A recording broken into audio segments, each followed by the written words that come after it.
Everybody always says, if you want to make a YouTube video, all you need is your smartphone, right? Well, it sounds so simple and easy, but if it's your first time doing it, there's a lot of questions that need to be answered before we get started, and rightfully so. Hi, I'm Dave Striegel, the Shop Doctor, here with another behind-the-scenes instructional video on doing just that, making videos for your shop. So if you just pulled out your phone and shot a quick video, it's going to look kind of amateurish. So we want to make sure that the end result, the uploaded video on YouTube that we're using to represent us and the shop to our new prospective customers, it's going to look nice and maybe with a touch of professionalism. So let me run down a list of tools that you'll need and then lay them all out for you so that you can see exactly how I set up my video studio in the bays or the front office like we are here. And I'm pretty sure that's going to help answer most of the questions that are spinning through your head right now. So the first thing we need is a script. You know, writing a 2 to 3 minute video, it's pretty hard to do just by winging it. And maybe when you get a bunch under your belt, you'd have an easier time, but I still write out everything to stay on track. You want to sound focused and professional with no ums or ahs in between. And the script needs to sound conversational, not stiff. You know, write it like you talk, or use bullet points to force yourself to speak naturally. So we're talking about tools. Let's start with a teleprompter. Now when I make a video, first I write my script, and then I set up my laptop behind the camera so that I can read my script as I'm looking beyond the camera lens. And I set up the screen to scroll so that my eyes aren't shifting around, they're looking right at the lens. Now you could try to memorize your lines, but that's just too hard for the average person like me. Okay, let's talk about on-screen cameras. You know, you can use your smartphone like this one. You know, it functions a lot like the iPad. You can see the camera on that phone right now because it's really easy to use. That's one of my preferred cameras. Now, I used to use a flip camera. You know, I've got an older Kodak i6 and i8 that I made a whole bunch of videos with over the years. But the iPad 2 or higher is my favorite unit. So I bought this iPad 2 on eBay for about 150 bucks refurbished. It's pretty cheap. And I use it in my bays actually for information access for my technicians, like, you know, wiring diagrams at the vehicle instead of printing them out. It's really nice. And it's got a front and rear facing camera that started on the iPad 2 and later. And that's why I'm recommending the iPad 2 and not the iPad 1. So here's the front facing camera right here. Let me turn this unit on and show you how it works. So you just swipe and put that across there and you can see that it's the rearward facing camera on the back side, and if I want to switch to the front facing camera, then I just touch that little thing right there, and now you can see me behind the scenes too.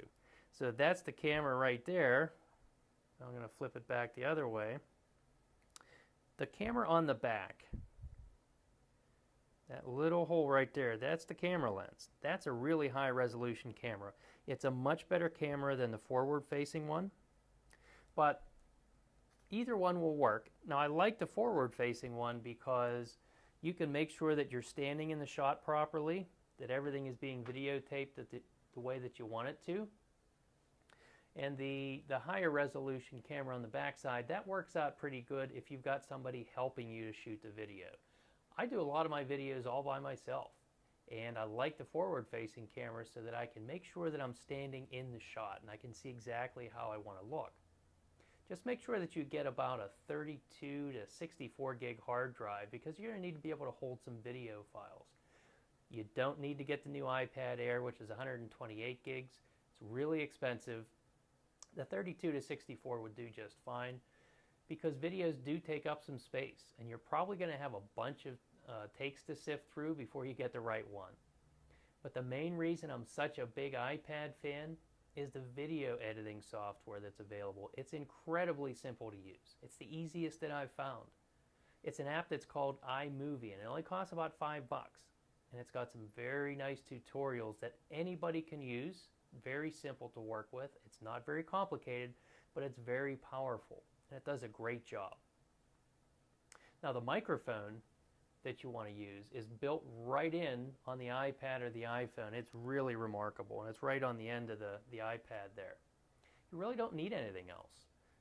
You know, I'm kind of a tool junkie. I like to use an external lavalier mic that clips on my shirt, and the cord stretches out like 15 feet, and I can run it under my shirt so it's hidden. And an external mic doesn't pick up too much ambient noise like the hum from my metal halide low bay lights when I'm shooting in the bays. It's minor, but I notice it. Now the quality of the lav mic isn't that much better, but it only grabs the sound from close to where it's clipped, like your shirt, so it isn't going to pick up too many other noises.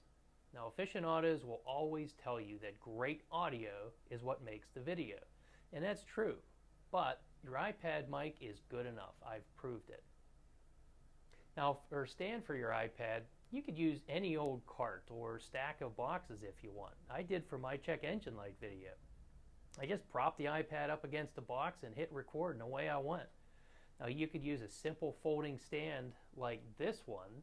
Now I got this. This is actually a kid's stand, and it's a hard, dense foam, and it protects the iPad if it gets dropped on the ground. We use this in the bays. This is actually a working device, but it folds real nice like this so that you can prop it up, and it gives you a really nice stand so that you can position the iPad perfectly. Or you could get an adjustable one on a telescoping tripod, but that should come later on. There's no need for fancy equipment just to get started. The main thing you need to get is started. So that should get you started with the right equipment and setup. So now you've got no excuses. We covered why you need to use video in your shop's marketing. We showed you how to figure out what to do your first videos about. And now you've seen the mechanics behind the scenes. Just jump right in and shoot your first video, okay? So my name's Dave Striegel. Thanks for dropping in.